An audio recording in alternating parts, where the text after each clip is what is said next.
my asthma is gone. I go, dude, we're curing freaking asthma. This is crazy. Oh my You God. know, and then suddenly we start getting into it, and now the things that it does, like this, if you raise your shoulders.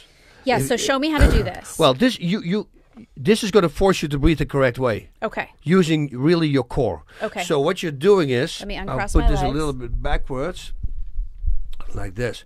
So you're going to have to, I'm blowing out constantly, and what I'm doing is I'm exhaling and I'm leaning over. Okay. The leaning over you do for is, a lot of people don't know, but breathing is not done by your lungs. Your lungs are two bags. They don't do anything. There's no muscle in there. The way to open those bags is literally for your body to expand.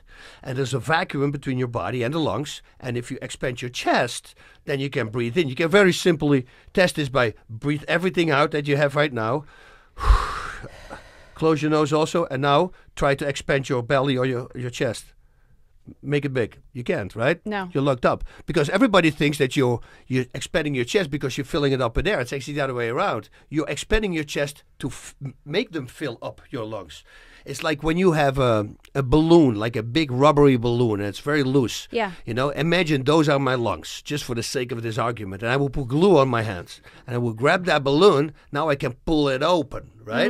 That's how you're doing. That's how lungs actually work. Of course, without the glue, but the vacuum will actually do the same thing. Right.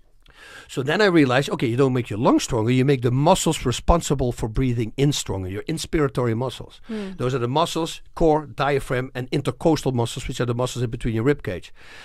So the more you can expand that, the better it's going to be, the more you can fill up your air with your lungs with air. Yeah. So what you're doing is you breathe out, you lean over. When you lean over, you crunch your abs. So that means when you start breathing in here, you can't use your belly.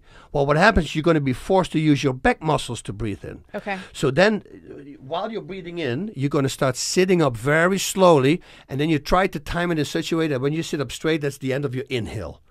You know, so this is the setting I use, is 14. This is the hardest setting there is. Yeah, you got a really easy setting on that. I got an easy. This is nothing harder than this one. And I can do wonders with this thing already. Okay, show us. So I can lean over.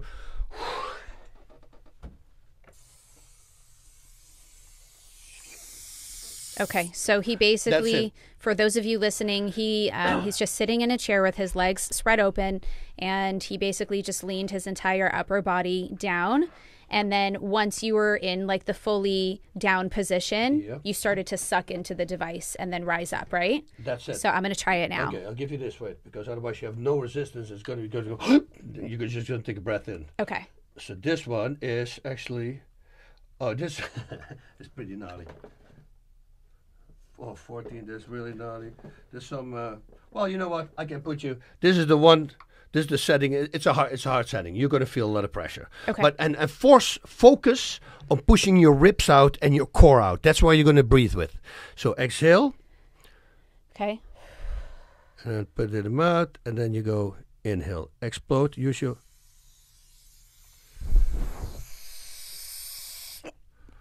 and just focus on your core. You do this 30 times, you got to see your core. I mean, my core Oh, is I getting actually feel it. I feel it really in my chest. Yeah, it's getting really Is that where you're thick. supposed to feel it? Well, officially, you should your core. Your core should really get a workout here. But in the beginning, everybody has, you know, like the neck muscles hurting because you're overcompensating. But you know, you learn how to relax and to just start using your core. And just that is going to be crazy. I went to Belisa Vredich. She's a world-renowned breathing expert. She has an office at Fifth Avenue in New York. Yeah. And some people set us up together because she's a breathing expert. I'm doing the O2 trainer. You guys should meet. Yeah. And she's training fighters. She's doing everything. So I go in there and she says, okay, let me measure your chest. And I knew right away what she did that. I will tell you in a bit. Because, yeah, well, actually, the more you can expand your chest, the more air you can pull in, right? That's why she does that. And she measures me. She says, okay, breathe out. Gets my measurement, breathe in. And she goes like this. Oh, no way, no way. Do it again, do it again. And I do it again, and she says, one moment. She runs out. She comes back with another doctor. I go, okay, what's going on? It's either really good or really bad. There's no middle way here, right? She says, no. If I wouldn't get him, he's not going to believe what I just measured. I said, what do you mean? He says, well, normally when I measure people and they break the record in our office, they break it by like a quarter inch. You just went over 2 inches more. And I said, how is that possible? But now we realized because you're using the outside muscles of your core. This is the only way you can train it, you know. And because I can do that, I can expand more. So you can pull more air in your lungs. Now, lungs, of course, come in a set size, right? You know, you have, let's say you have 4-liter lungs, they will not be a 4.5-liter. They come in a set size. But what people don't realize is that when you start getting really tired, every muscle in the body, when you work it with resistance, pumps up, right? So if your core starts pumping up because you're breathing at a high rate, the muscles start pumping up. Well, they pump up to the front, but also to the back. Think about it, they get thicker. So now the space inside your body is getting more compact because all the muscles responsible for breathing, they're getting thicker, filled up with lactic acid and blood, you know. So now the space becomes more confined inside the body. With the O2 trainer, you use the outside muscles. Your body gets used to it. So now you always are free to maximum extent. So you always you can always pull the maximum amount of air in your lungs. A very simple thing is to do 50 sit-ups and then do a conditioning workout. You know exactly what I'm going. That's why max martial arts is so tiring, because you use your core a lot. Right. You know, and your core start pumping up, and that start pushing the lungs away. You can't completely inhale anymore. Now, doing this, once I teamed up, because there was a really bad review about my competition, right? And my lawyer called me and he said, "Did you read it?" I go, "No, but it's a bad review." I said, "How do you know?" I said, "Well, they control air in and out, which is not a good thing. They shouldn't do that. You can separate it, like first do a breathing in exercise and then do the breathing out. That is good, but not simultaneously, because you can never completely inhale and never completely exhale because it's breathing with resistance." I say, "Find the name of that guy. I'm going to send him an O2 trainer." I go, "Dude, do you want to do that?" And because what if he writes a bad review? I said, "But curing asthma." I said, "It's not going to be a bad review." He calls the guy. He says, "Hey, I'm representing Bas Rutten." And he says, "O2 trainer. We already used that."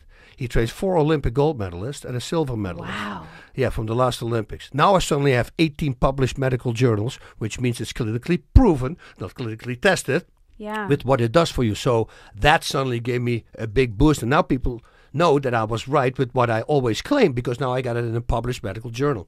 Amazing.